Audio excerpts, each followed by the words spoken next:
Oh hey, didn't see you there. Welcome back to another video on this thing. We're back on the 240D.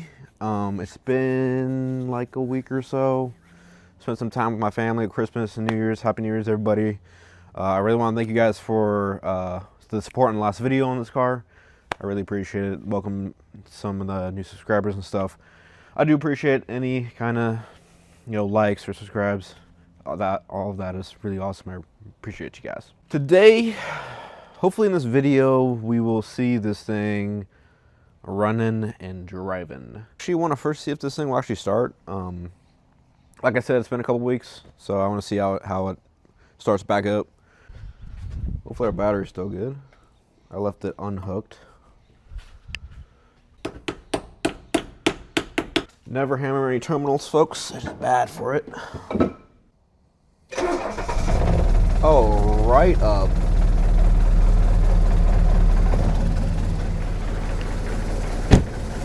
Wow.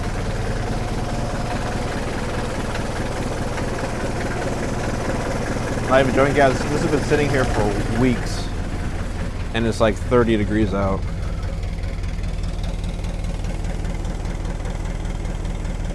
Kind of expressive. Like, it started right up too. Pretty good.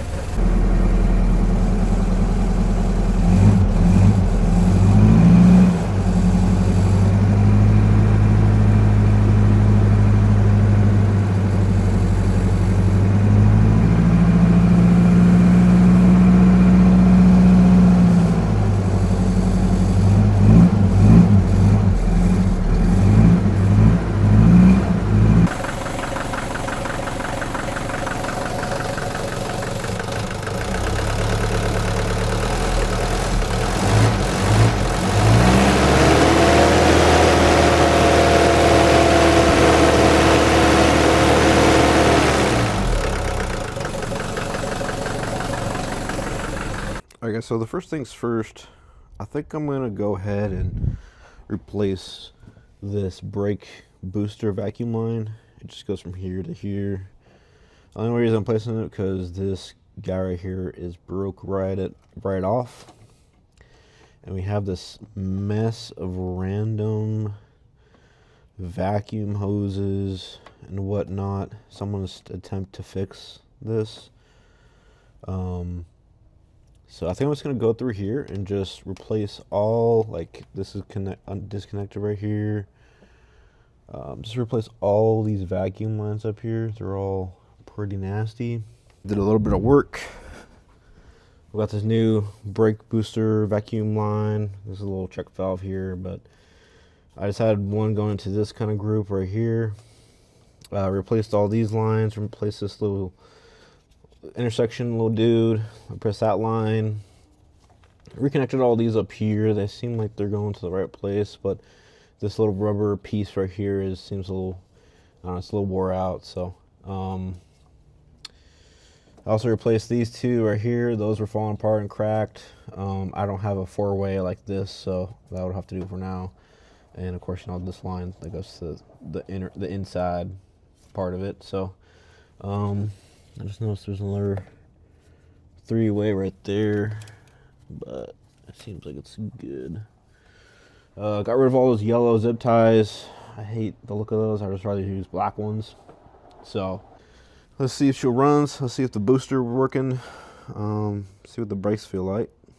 Fires right up. Oh, and also got the sunroof to work.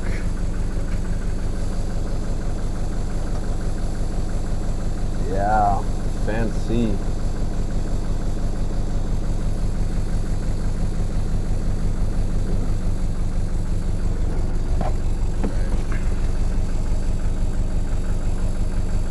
I hear the vacuum from the booster, but it's not getting hard like it should be. It's still kind of just going to the floor. It's not getting hard. So I don't know if we have a bunch of air in the lines or something. But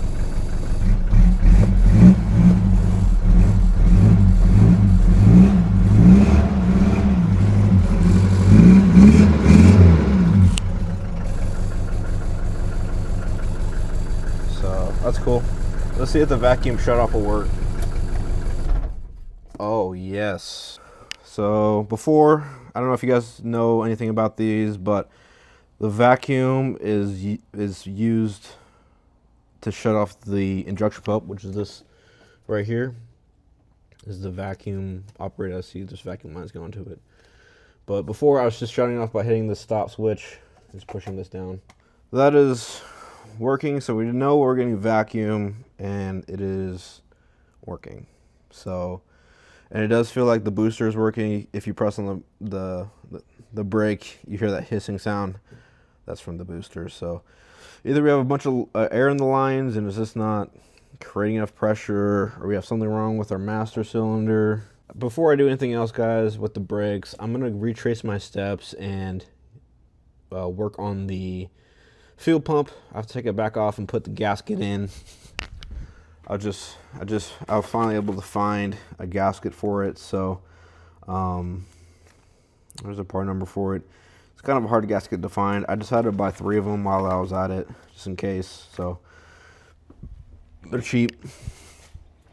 But I have to put that gasket back on because if you guys watched the last video, I explained there's oil on the other side. That oil is the cam for the injection pump is behind that. So I want to make sure the injection pump is keeping full of oil and lubricated. So I'm going to take that back off, reinstall that gasket, put it all back together, and we should be done with the fuel system for now. Then after that, I'm going to jack up the front of the car and take a look at the brakes and the whole suspension setup. It's a mess. I've already looked underneath there. It's not good. So I'm still not comfortable with driving it. Just there's no brakes, and yeah. So see you guys a little bit. I'm gonna just work on this a little bit. It's not super fun to see. All I'm doing is just taking 3 little nuts off and putting them back on. So see you guys in a bit. Alright guys, got the car jacked up. I just finished tightening down that fuel pump, all gasketed. I'm letting it dry a little bit. I put a little form of gasket on there, so hopefully it won't leak. Cross my fingers. Taking that thing on and off sucks, like bad.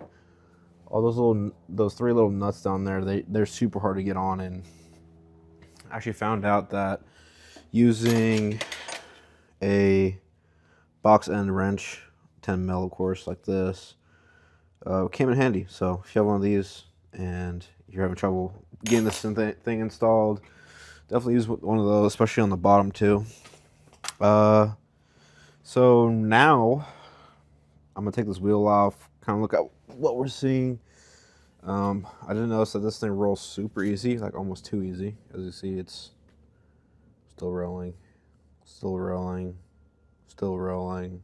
All right guys, while I was jacking up the car, I noticed that this wheel spins very easy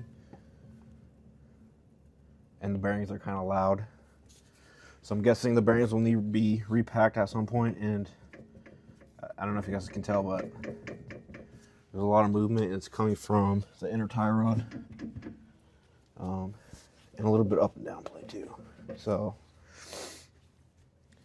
yeah, I mean, I was looking at all the boots and stuff, and yeah, they're pretty crusty.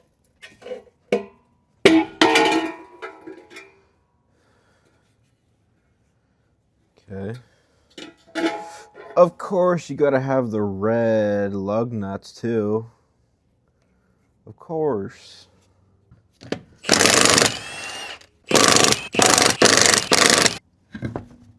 This car actually has Bendix brakes on it. That's kind of, I've never seen that before. Sometimes, well, a lot of the times, from my experience, a lot of the times these cars come with ATE calipers. I'm not sure if the 240s come with the Bendix brakes because they're just smaller or what, but I've never seen a Bendix brakes car. That again, I never worked on a 240 before, so I don't know if those are, related. Looks like someone put some anti-seize on these threads, which is actually pretty cool. So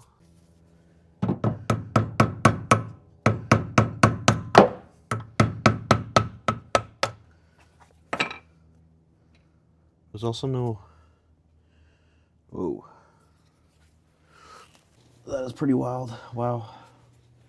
there's no lockdown screw for this.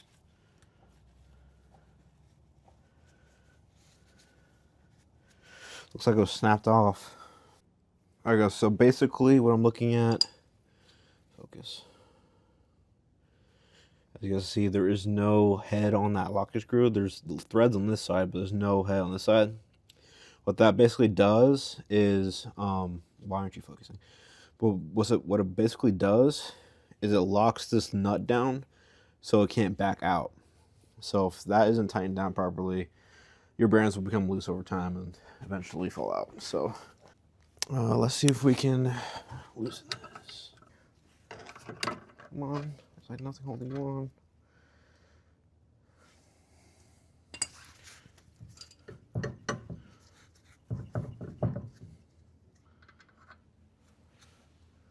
Here's our outer bearing.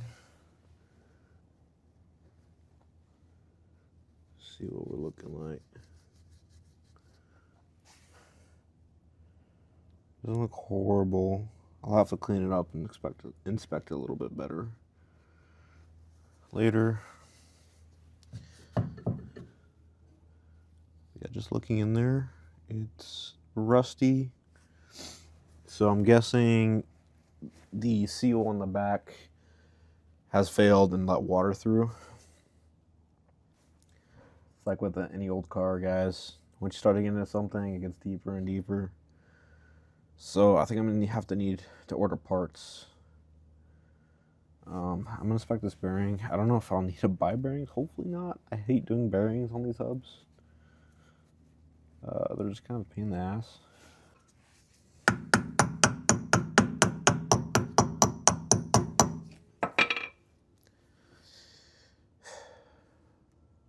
Alright, well, I'm gonna check the other side, just crack it open like I did this side. I'll probably have to order bearings for both sides. And do bearings, brake hoses, brake pads. Brake discs look fine.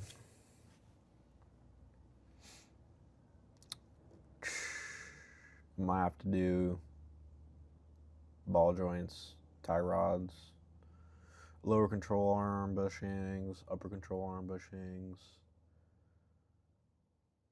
the whole thing.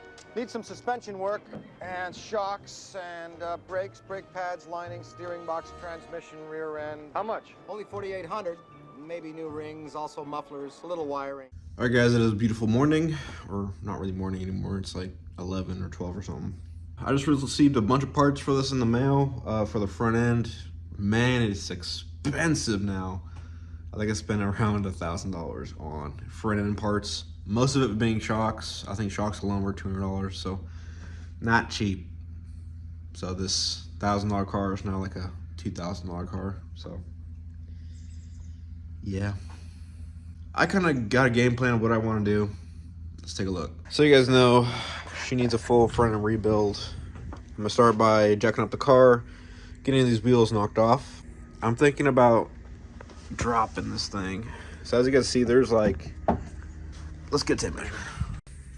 All right, guys, so I'm measuring, let's see here, like 5.5 inches between the tire and the fender.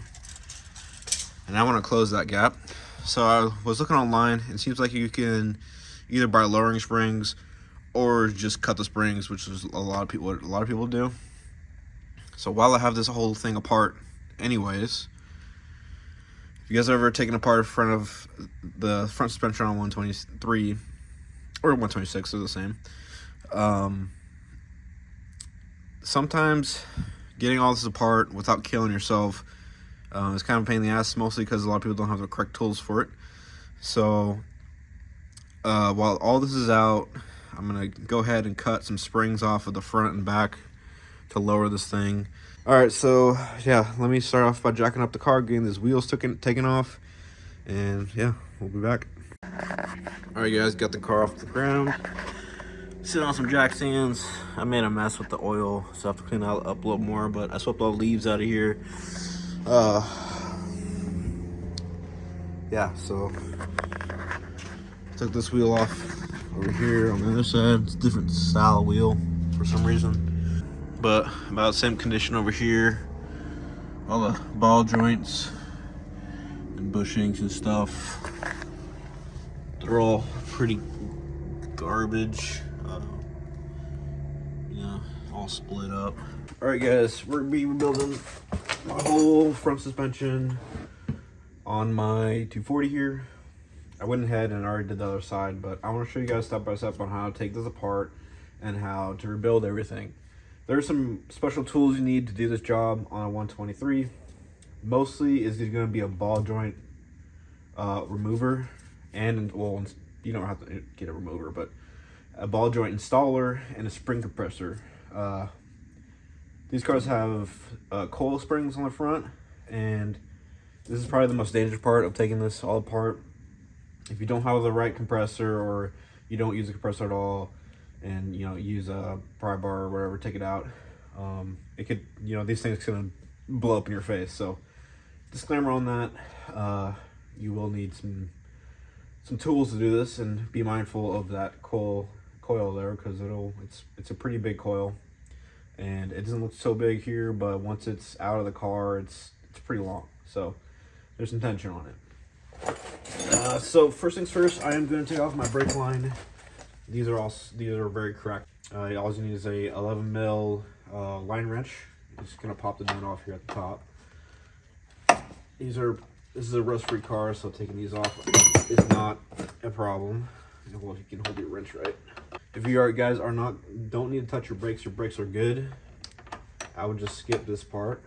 You don't need to take your brake line off to do the suspension on this. But my lines are cracked and they're garbage, and my brakes don't even work, so I'm going to be removing my lines and replacing them here. All you have to do is pull down this, and that will release your brake line from the hard line. And then on the caliper, it's going to be 14 mil on the caliper. Before I take that off, this is next to your brake line. This is your brake wear sensor. This is held on by a 10 millimeter bolt. Just grab yourself a small little 1/4 inch ratchet with a deep socket on it. There's your little 10 millimeter bolt. And then on the brake caliper, the brake pads themselves, all you have to do is pull these out. These are just your brake wear sensors. They go to each one of your pads, and once this wire gets grounded out, it sends a light on your dash. So if you are having some brake wear light on your dash, and you can just pull it out with pliers. There's both of your brake pad sensors. And then we take our rest of our 10 mil off here. That's your little bolt for the little holder for this. For this, when it's just dangling like this, I like just to tuck it around the sway bar so it's up and out of the way. Keep all your hardware together. Now we can take the rest of this line off. It's a little easier to get to now. Take your 14 mil wrench and just pop it off the top of the caliper here. There we go. Yeah, this line was definitely bad. Big old cracks in it.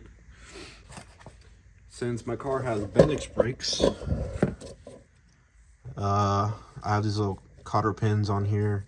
On an ATE brake, you won't have these little pins. You just knock on these 2 pins here, take off the brake pads, and they'll come out this way. There's also a little spring and retainer on the back.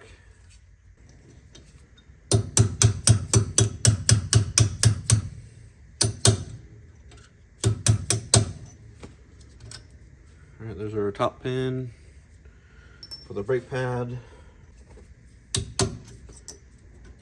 And there's the bottom one. There.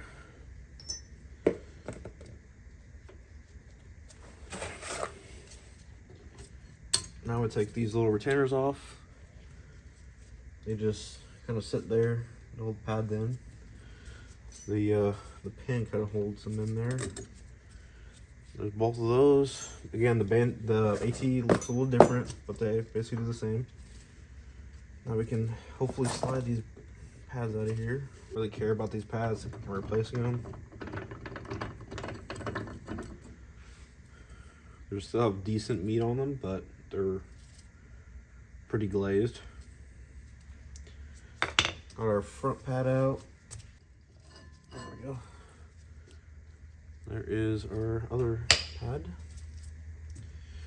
Now we can take our caliper off. To take your caliper off, there is 2 bolts in the back that are 19 mil. You'll need a decent sized ratchet for it. These are usually on here very tight, and they have Loctite on them too. There's your caliper bolt. Again, they put blue Loctite on that, so make sure you put blue Loctite it when you put it back on. And then we have a top one. Oh, that was tight.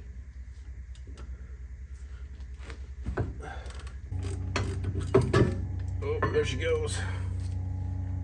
All right. There's our caliper and our other caliper bolt. Now we got our caliper off, we can now take our hub off. And we're gonna knock it off. Like that. You look at your grease in here, make sure it's not like rusty and stuff. I already opened this one before and it's rusty in here, so we know that's water isn't making its way in here. So your bearings will have to be re-greased. Normally on these axle or hub nuts, there would be an Allen little bolt that you unscrew. That would be right here. Just loosen it up and you'll be able to turn this, but there's not one on here. It's broken off. Somebody already broke it, so that's fun. So let's take a crescent wrench or a big wrench. I don't know what size it would take, but I just use a crescent wrench when I use this. And you just take it off all the way. Make sure to hold your hub. All right, take your little nut off. And you want to get that inner bearing out without dropping it. Like that. And then your whole hub should just come right off. And that's a big ass splatter. Holy crap. That's a monster.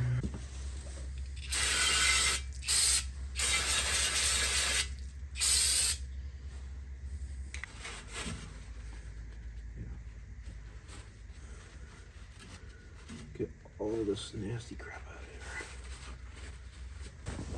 All right, next up we're gonna take off our hub, our dust shield. This thing has 3, 5mm hex bolts on it. These also have Loctite. I'm gonna take our last one off here. You kind of want to hold this while you take the last one off because I'll have more dirt bubbles. Any more spiders? A little bit. Oh, you don't want to scratch up your hub when you're taking that off.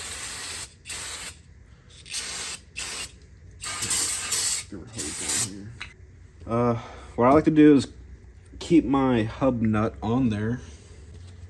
The reason I keep this nut on here is to not damage the threads on your knuckle here. Because if you damage the threads on here, you're either looking at replacing your whole knuckle or somehow fixing your threads. And it just sounds like a whole mess to me I don't want to deal with. So I'm just gonna put my nut back on here just so I don't damage the threads and keeps it somewhat protected. We're gonna take off my tie rod here. It's got blown out ball joints and all that. This is actually original tie rod. It's never been replaced. It's got Mercedes part numbers on it, so yeah. And it's, you know, ripped in half and all that, so it's definitely worn out.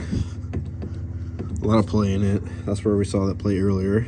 It's also bent from Copart, so typical. To remove these, if yours has a cotter pin, you want to remove that cotter pin out, and this is a, I think, 17mm nut. If you, for some reason, care about your ball or your tie rod, just leave the nut on the top there, so when you knock it off, you don't damage the threads.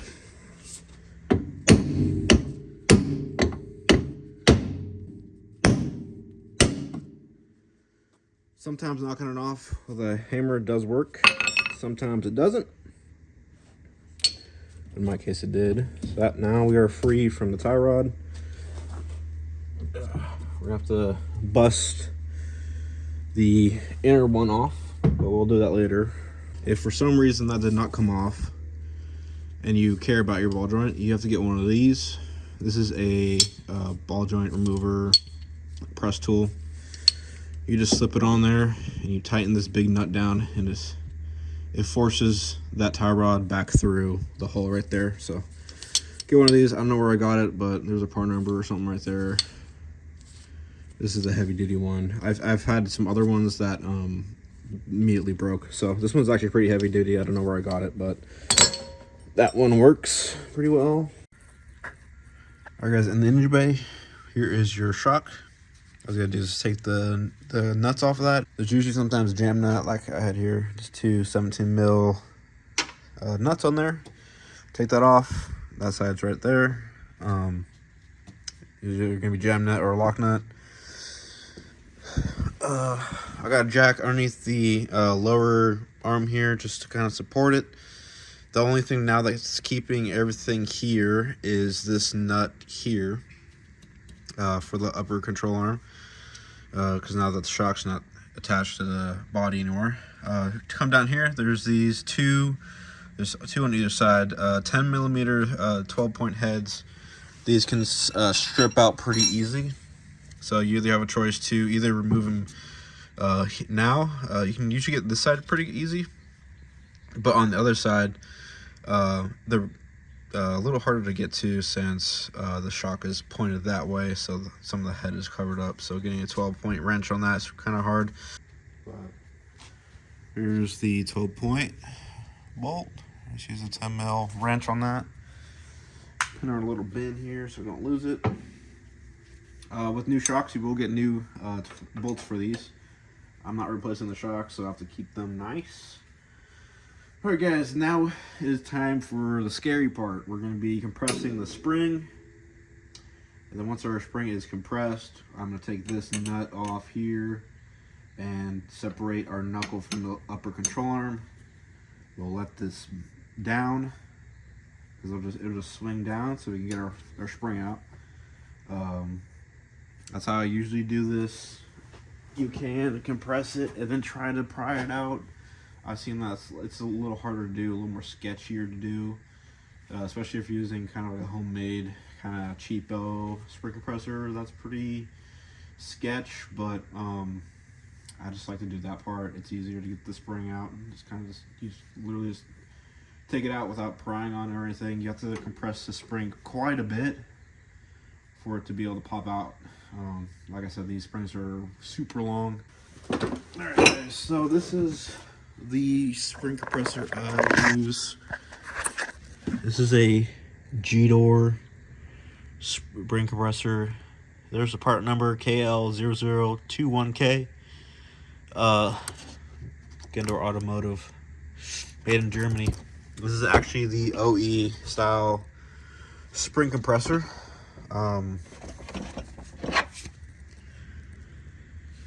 It's upside down. There you go. Made in Germany. KL0021-0100. This is the like OE style spring compressor that would originally come from Mercedes for you to take these springs out. This spring compressor is not cheap at all. I think I spent like $1,000 on this tool. There isn't a lot of information. I had to research a ton to be able to find this tool, and it's very hard to come by, and it's really expensive. So if you ever get your hands on one of these spring compressors, you're rolling in a gold mine. There's numbers on those. Those are the rear ones. Over here are the front ones. So we're gonna take both. This one goes on the bottom. You can tell that because this is where the notches are at. Those notches line up with the notches on the bottom of the spring compressor on this side. Those three notches. So your notches are supposed to set up in there. This is the top one. You can tell because this is kind of coned in. and that matches with the cone in on this part right here. So that's kind of how you set it up. And when you put your plates in, you want to set them as high as possible. So that's the highest you can put them in. You just kind of slip them in there. You can kind of twist them up if you need to. And on the bottom, again, the tabs go on the bottom, so you want to set it like this in here, like that. And yeah, it still spins freely in there. So now our plates are ready to go. Making sure I got my cone on the right, on the top one, all correct. Then we're gonna want to set that in there. And this just has a turn on the top. I think that's like a 19 mil or something. So yeah, I'll set this up.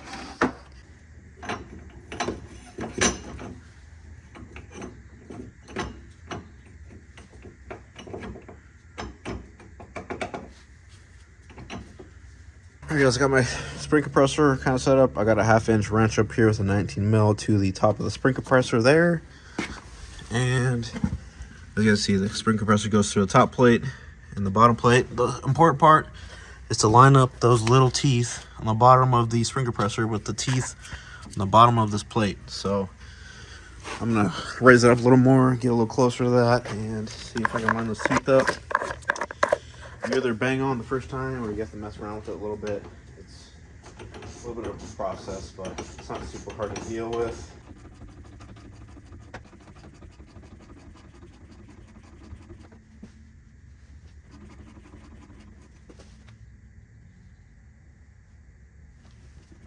It might be good now to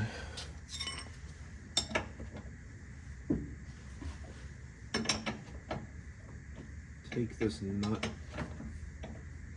off.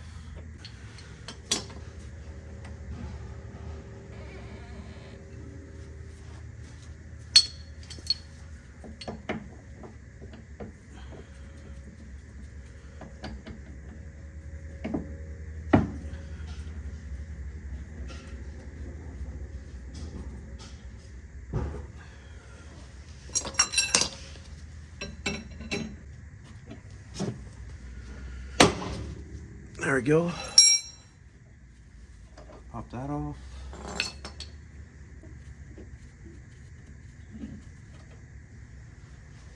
Okay, now we're gonna let the jack down.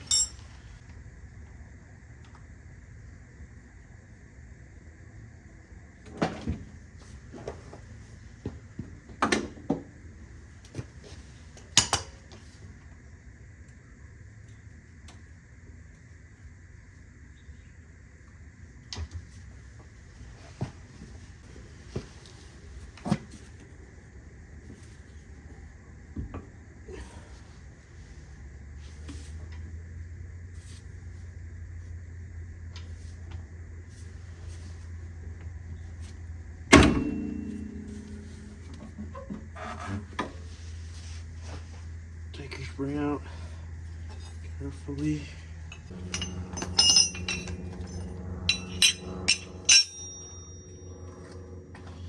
There we go, guys. There is your spring out. As you guys see, it's very long. Now that the shock's kind of out of the way, we can take the rest of the shock out with the remaining bolt on the back here. There we go, shock. We're gonna do the inner control arm, lower inner control arm. Next, you just need a big old socket for that. There's 24 millimeter on the lower control arm bushing, on the whatever kind of bolt that is, eccentric bolt, I think is what it's called. It controls it. Has to do with your alignment.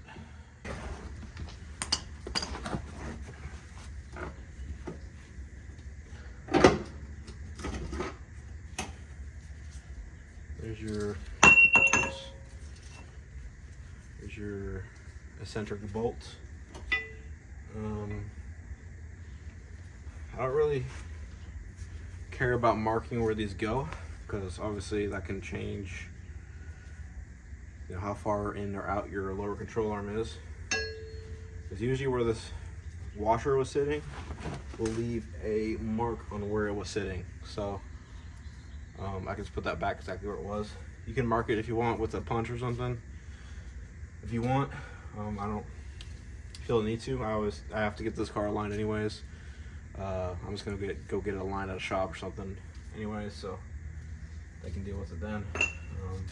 All right, last thing, keeping all of our arms and stuff off here and our knuckle is the guide rod. That's held on by 3 13mm bolts. All you have to do is climb underneath the car, and there's 3 in a triangle there. Just take those out and this whole assembly will come off. I'd suggest putting a jack underneath here, just so when you take those bolts off, there's something to. There's a lot of play in that. There's a lot of yeah. Put a jack underneath there so it supports everything. And like I said, keep your nut on the spindle, so just in case if you do drop this or something, the threads won't get messed up. So.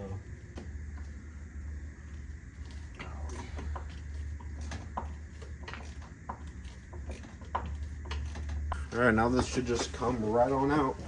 That easy.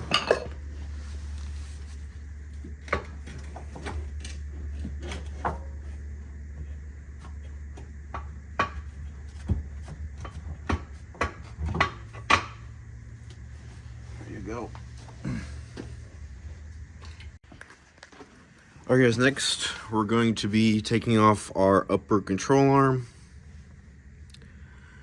Basically, take that off. You have this bolt here that bolts to the sway bar, and up in the engine bay, there's this bolt right here to take off, which just holds the actual mount in there. Once you have those two out, you probably have to do some wiggling and a jiggling to get it out, but it's pretty simple.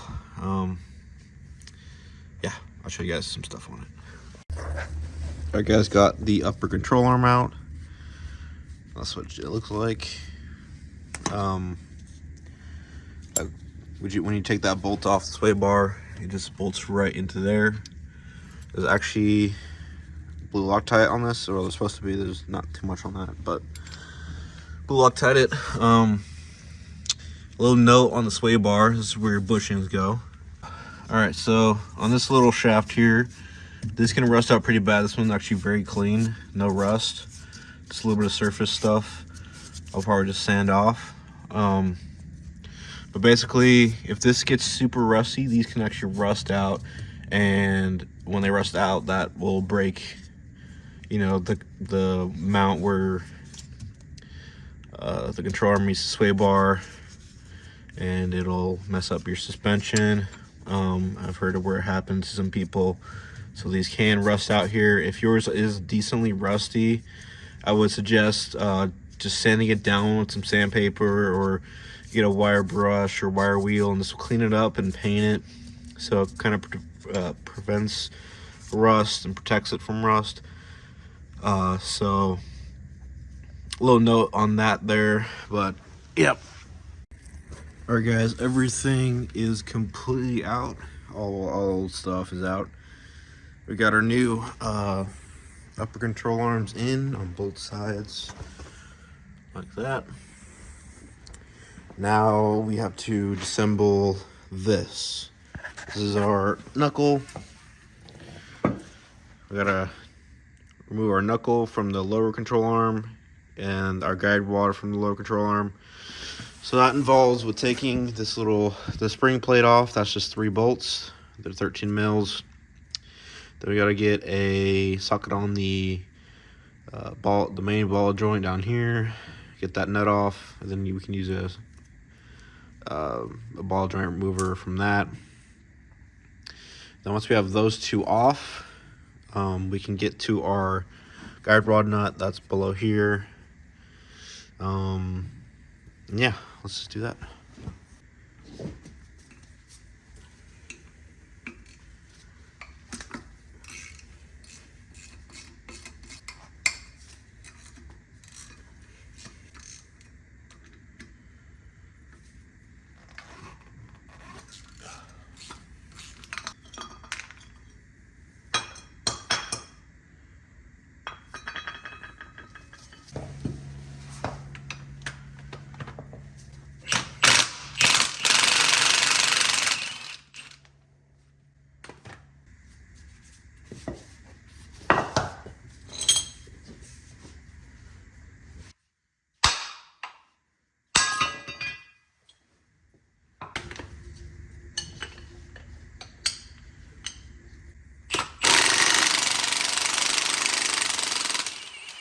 Right from the back.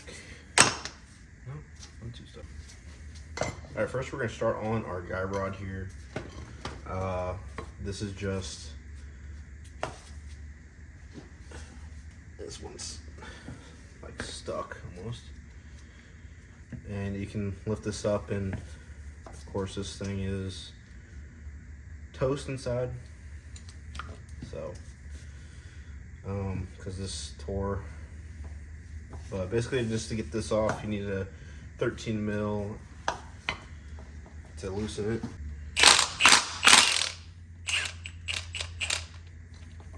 For all of my replacement parts, I'm using Lemforder. They seem to have the best quality stuff, since mostly all this is all non-existent anymore from Mercedes. So they're kind of the next best thing. So here's our new guy rod. The trick with this is you want to measure the amount of threads here, either using a tape measure or physically counting them. So we can put it as close as we can to where it was before. Just thread her back on. All right, your guide rod is now complete. We can set that aside. All right, next we're gonna disassemble the bushing out of our lower control arm. As you can see, mine's like halfway missing, which is kind of wild. On this side, it's just the metal that is there. Yeah, you don't really see that. And this side is like sticking out. So to basically get these out, there's a metal sleeve in here, and to take that out, I just take a drill bit. I have a 1/2 inch here.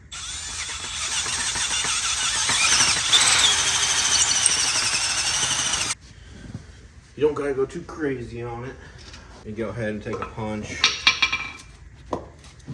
and now that I weakened it, hopefully I can kind of knock it inwards.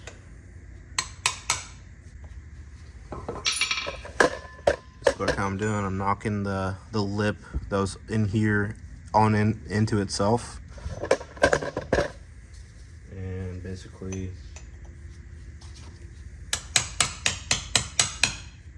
kind of deep in there, and we should see the bottom start to come out as well. And you can start to see our bushings start to come out.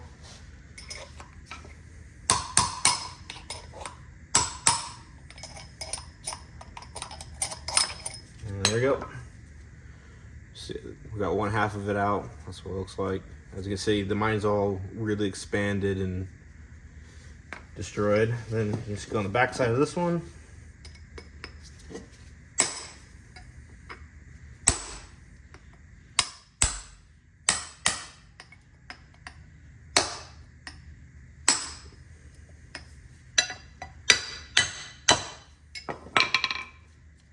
Should come out slowly.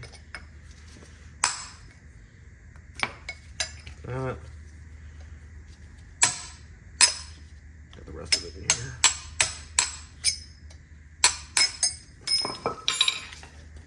And there you go. There's the other half. It came apart. Saw that coming. There's some leftover rubber in here. I'm gonna get some sandpaper and kind of get that off, but there's the lower control arm bushing there, all taken out.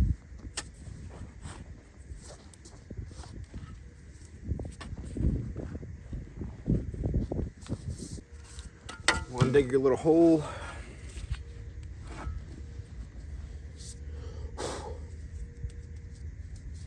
And you want to stick your control arm in your little hole here. Cover it back in. And so what I take is I got an 1.25 inch socket here, and my biggest hammer. Put it out the bottom side of the ball joint. And basically we're just gonna hammer away at it.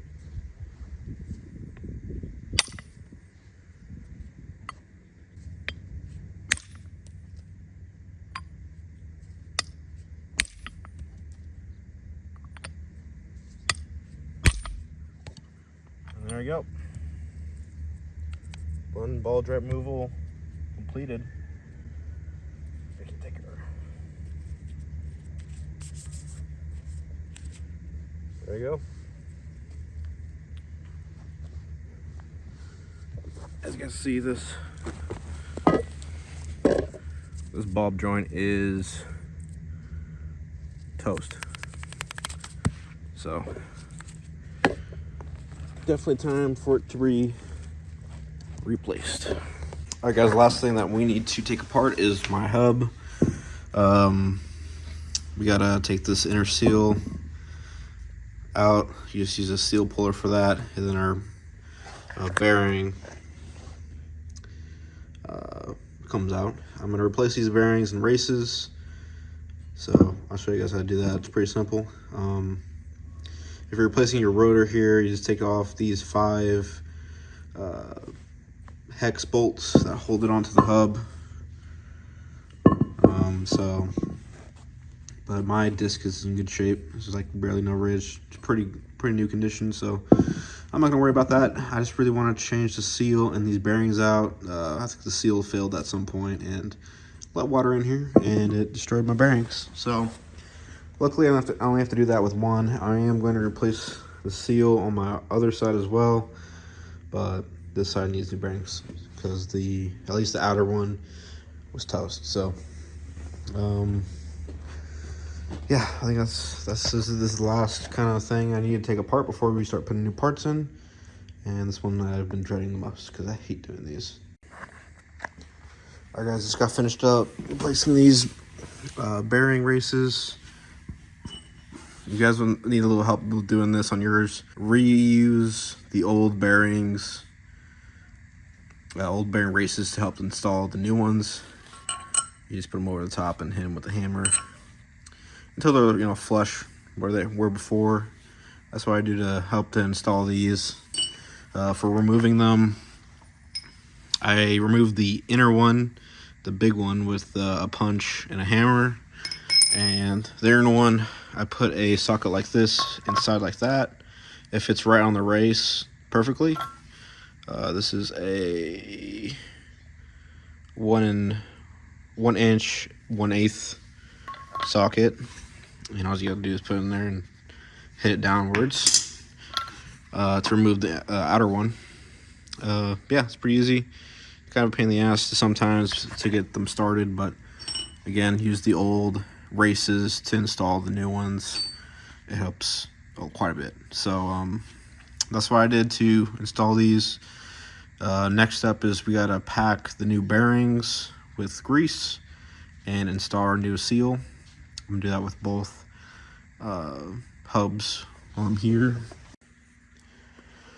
All right, guys, last couple things we need to do is install our lower control arm bushings and install our ball joints and our knuckle. I'm gonna do the bushings first. To do these, you're gonna need a vise like this. Unfortunately, mine's not mounted to anything, but it'll still work for what we need it for. Here's the bushings in here. These are just Phoebe. To install these have little tabs on both sides, and basically you want these tabs to line up with the flat of this part right here, so it'll be mounted something like that inside. And you just use a vise to press them in. You're gonna have to do both sides again, flats on the other side. Make sure they're all the way in there, and then you get this, which is what we had to drill out last time. This is just the bushing for the bolt. One side is flared, so obviously you want to put them through both. Make sure they go through both bushings. Sometimes they don't like to go in, so you might have to tap them in or adjust your bushings. So that does go in, and they give you a new lock nut for that bolt. So sometimes these rust out inside, and you'll need to grab some sandpaper or something to kind of flatten this surface out, so these will install easier. But yeah.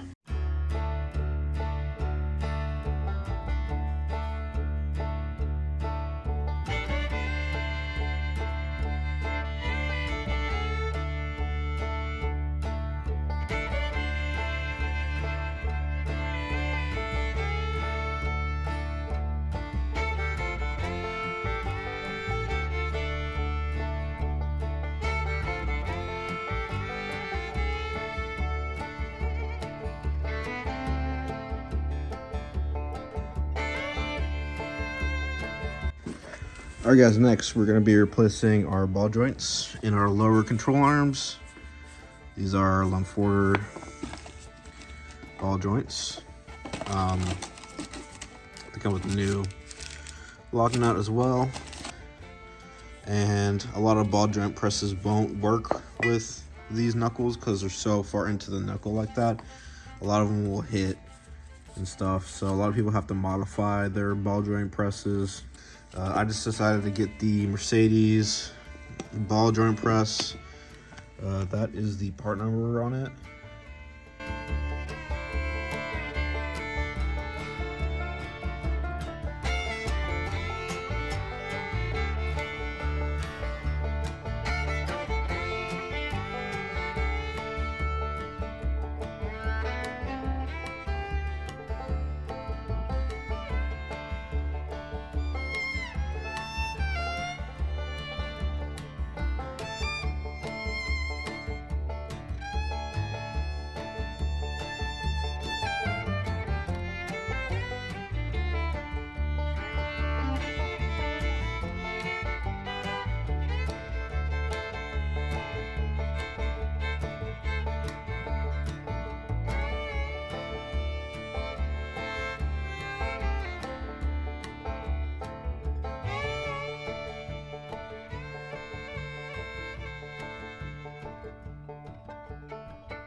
Alright guys, right now I'm trying to figure out how much I want to cut off my springs. These are my factory 240 springs, and these are factory turbo diesel springs for the 5-cylinder. I originally bought these to go on my wagon. I thought my springs were worn out, but they just weren't. Usually springs don't wear out. So I have these left over. These are for an 81 300 TD. Turbo diesel, of course. I also got these. These are thinner bushings, or coal pads, I guess they're called. These are much thinner than the factory 240 ones.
Alright, hey guys, it's been a little bit.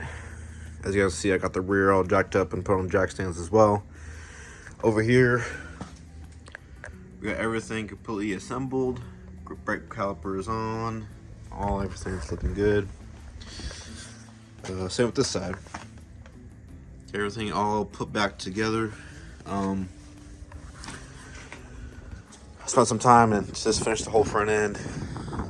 I still got to go back and tighten up the ball joints, the lower ball joints, because the car needs to be on the ground for that. Also went ahead and installed a new master cylinder. That's pretty easy, simple, super easy to replace. Just 2 nuts, and you take off the reservoir and that. I tried to get off the red paint off this. There's still a little bit left on that, but it's looking better. Alright guys, I'm back. I got one of the rear springs out on this side. Pretty easy to get the rear springs out. I'll show you guys on the other side how to do that, but they're pretty easy to get in and out. Yeah, also, look at these. Yeah. I just did a little on them. Little redo. I don't really care about getting the tires painted since I'm getting those replaced anyways. But I got one of these springs out. Kind of a pain in the ass, but I'm gonna get this measured up and cut. I'm gonna do what I did to the front, which cut 2 inches off. I think I already measured this about 15 inches, including the little absorber pad on top, or you know, whatever it's called. But yeah, I'm gonna be cutting 2 inches off, which is about a coil and a half on the bottom of this. Cut that guy off. Get our shock back in. We'll get the spring back in. Get the shock back in. And then I'll show you guys how to do on the other side. Update on the brakes. I actually went ahead and, I don't know if I showed you guys, but I replaced the master cylinder and I bled it just a little bit. I'm actually starting to get pedal now, which is really encouraging. I got some new sensor wires I'm going to put in. Get all those all hooked back up too. Alright guys, I got the spring and shock back in. There she be. Got the spring and shock back in here. Got that all tightened up, put back away. Now we're gonna move on to the other side. I'll start off by taking off this wheel. If you guys are wondering how to get to the rear shocks, that's great. To get back to the rear shocks, you're gonna have to remove these little plastic covers that cover these holes. To do that, you have to remove the rear seat. The bottom of the seat just comes out with 2 little tabs, and then the actual back of the seat is held on by 2 10mm bolts that go in right here on both sides, and then the back seat will just pop up, and you can be able to remove it. So that's how you get to the rear shocks. So yeah, I'm gonna loosen up the top of the shock there and take off this wheel. Alright guys, got the wheel off. I got the jack underneath the control arms to support it, but I got both the locking nuts off. These are just 17 mil. There's 2 of them. One's a locking nut that goes on top of it. But now that we have those off, I can let down this jack, and it should drop the arm a decent amount. And then we get the car underneath here. There's 2 bolts at the bottom of the shock. Those 2 guys. Those are 19 mils. And then once you get those off, you can take the shock out. So yeah, let's do that. Alright guys, once the shock is out, you're clamping your compressor on there. You just compress it. It's using the same compressor as we did on the front, but with the 2 bigger plates. Get the plates as far as you can. You have to compress it a lot. But yeah, get in there, and then once you get squeezed enough, you can pry it out. Use a pry bar, and you can kind of get in this position where you can just take it out on the top, go over the axle and out the back. She'll be out. Alright guys, just got done cutting the last coil. Like I said, all I did was measure from the top to the bottom, and I decided to cut 2 inches off the entire length. I think this was 13 or 15 inches in total, or just like a little under. So yeah, it came out to be like 12 and like 3/4, something like that, a little more than that. So I don't know, somewhere around there. But yeah, we're gonna slap this thing in. With reinstalling these, you need a lot less compression, just because, I mean, you cut a decent amount off this. So putting this back in will be a lot easier than putting them or removing them. So I'm gonna go ahead and just reinstall it. Basically the reverse of taking them out. Yeah, just gonna compress it a little bit. Yeah, I'm gonna put this all back together and we're gonna move on. Our gas spring is back in. Make sure it's in the tank's in the little groove down there in the corner. So yeah, we are very close. I got the jet kind of pushing up on the spring. Now I'm gonna stab the shock back in. These are actually original Mercedes shocks and they're still good, so that's pretty cool. Yeah, we're gonna put this shock back in. Sometimes aligning the hole up in the top is kind of difficult, but what I do is I put a light through the hole so I can see the hole, because right now it's super dark out. The sun is going down, so yeah, I'm gonna stab this in. Once we have our shocks back in, I'm actually gonna stab all of our wheels back on, and I'm gonna see how this thing sits, because I'm super excited to see how it looks. Woo-wee, guys. I got this thing finally on the ground once again. I got about 3 inches between the tire and the fender. My tires are a little flat too, so I think we were sitting at what, 5 inches before, so dropped to 2 inches on the front. Looking pretty good. I am gonna get bigger tires, so the fender will be a little bit more filled up once I get more tire underneath there. These are what, only, I don't know what the size of these are. They're not like on here anywhere. So they might be on the inside or something. Oh, here they are. It's a 185 65 R14. So that's the size. Something with a little bit thicker sidewall. And of course we're gonna put the color match caps on there too. So, but I did go ahead and knock all that red paint off the lug nuts. I just hated that. But yeah. Here's what the rear looks like. Sorry, it's pretty dark out, but so yeah, it dropped it significantly. I mean, the tire's pretty much flat with the fender, maybe even a little recessed. So definitely dropped it quite a bit. I didn't measure the rear before, but I'm sure it's probably close somewhere over 5 inches too. So dropping that, cutting that coil 2 inches, dropped it a lot. So there's the other side. As far as it goes, it's actually pretty level drop compared to the front and the back. I'm looking at this mid body line here, and it's pretty level between the front and the back, so it's not like the rear is too low or something.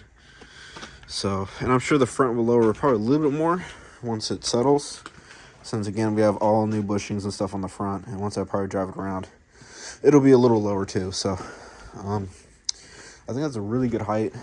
I didn't want it too low to mess up the steering geometry or whatever. Alright guys, here it is in the daylight. I got some blocks out here. I'm gonna jack up the front, and still got tying down those lower ball joint nuts. I'm just going ahead and putting air in the tires for now. They're pretty low. So but yeah, it looks pretty good. I liked how much it's dropped. It's not too much and it's not too little. Gives it a pretty good stance. Like I said, I'm gonna put a little bit more bigger tires on it, but yeah, it's looking pretty good.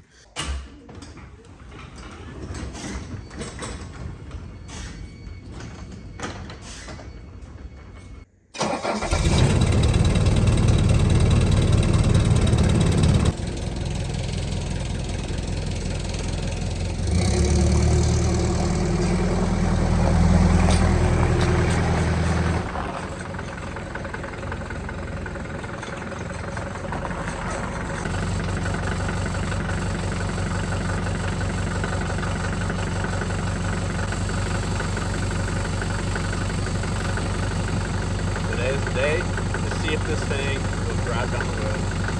I'm kind of scared.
There it is, guys.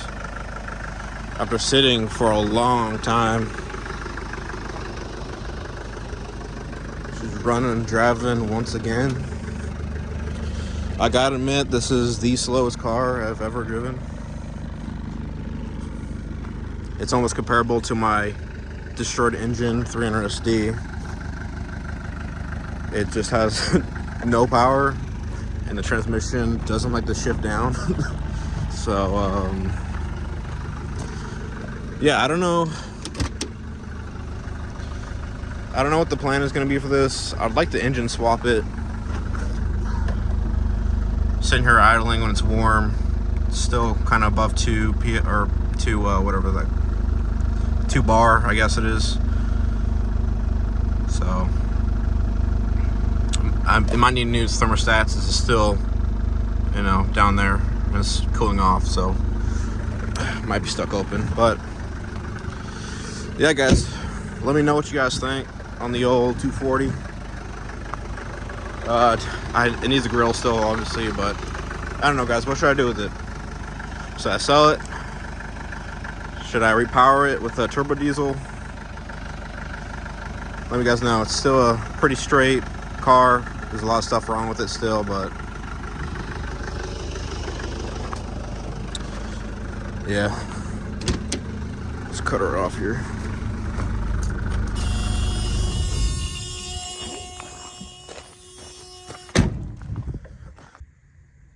If you guys like this video, subscribe, like, comment, whatever. Let you guys know what you want to do, what you would like to see on this car or that one. This is one of those things where it just takes time and money to do everything. So yeah, thanks guys for liking. See you guys next time.